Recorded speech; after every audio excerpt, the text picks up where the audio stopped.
Pemirsa, Undang-Undang Cipta Kerja atau UU Ciptaker memberikan kemudahan bagi koperasi dan usaha mikro kecil dan juga menengah atau UMKM.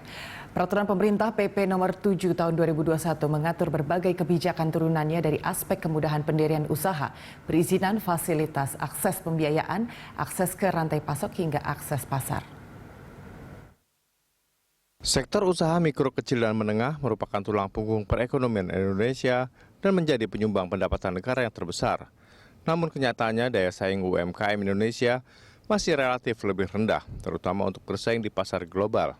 Hal ini tentu menjadi perhatian penting bagi pemerintah untuk dapat memfasilitasi UMKM dengan menerapkan PP nomor 7 tahun 2021 tentang kemudahan, perlindungan, dan pemberdayaan bagi koperasi dan UMKM. Menteri Koperasi dan UMKM, Teten Mas Duki optimis dengan adanya PP nomor 7 tahun 2021 ini akan mendorong koperasi dan UMKM menjadi lebih baik untuk meningkatkan kapasitas usahanya maupun meningkatkan daya saing UMKM.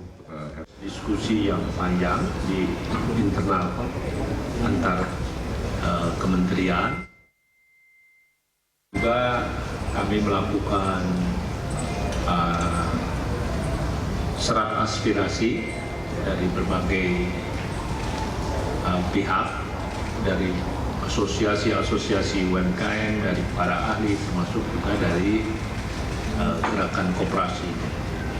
Dan sehingga alhamdulillah PP ini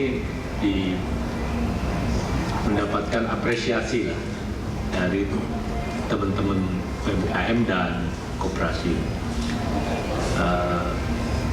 Kami optimis dengan PP ini perkembangan koperasi dan UMKM akan menjadi lebih baik, ya, baik dalam meningkatkan kapasitas usahanya, ya,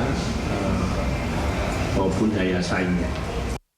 Teten optimis dengan adanya PP nomor 7 tahun 2021 akan memudahkan usaha mikro untuk dapatkan nomor induk berusaha atau NIB.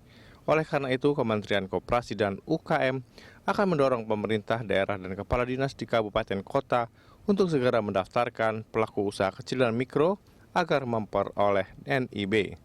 Menurutnya, semua pihak harus proaktif, tidak hanya Kementerian Koperasi dan UKM saja. Menekankan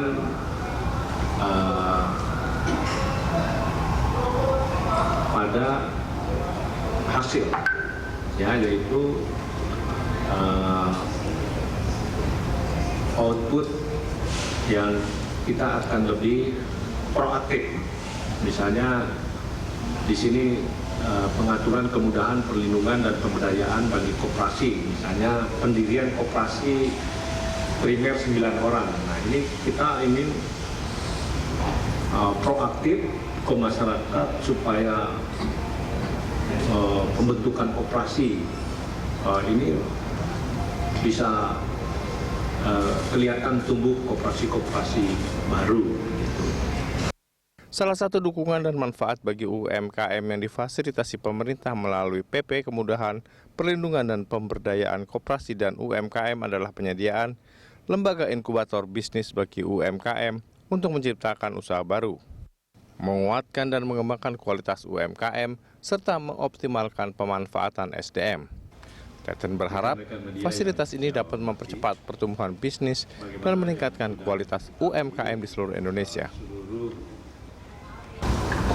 Wirausaha muda yang berbasis pendidikan yang baik untuk menyiapkan wirausaha masa depan yang punya kemampuan bersaing.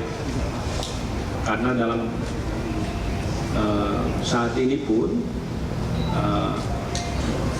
persaingan usaha itu akan dimenangkan oleh mereka yang punya inovasi, ya, dan teknologi. Pemerintah melalui Peraturan Pemerintah Nomor 7 Tahun 2021 resmi memperbaharui kriteria modal usaha dan hasil penjualan yang menjadi dasar pengelompokan usaha mikro kecil dan menengah secara umum.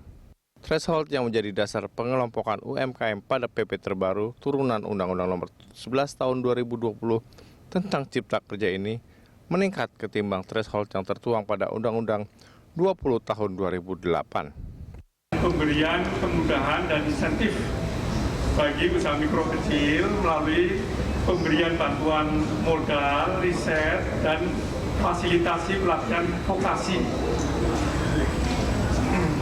Berikutnya adalah penyediaan pembiayaan bagi UMKM. Ini menjadi perhatian kami di Kementerian Koperasi dan UMKM agar akses kepada pembiayaan menjadi lebih mudah dan biaya untuk biaya modal atau biaya pembiayaan ini bisa diperoleh dengan harga yang lebih murah. Pemerintah telah menerbitkan 49 peraturan pelaksana Undang-Undang Cipta Kerja. Regulasi tersebut terdiri atas 45 peraturan pemerintah dan 4 peraturan presiden. Peraturan pelaksana tersebut juga telah diundangkan ke dalam Lembaran Negara Republik Indonesia. Putri Amanda Haryadi Jamal, Berita 1 Jakarta.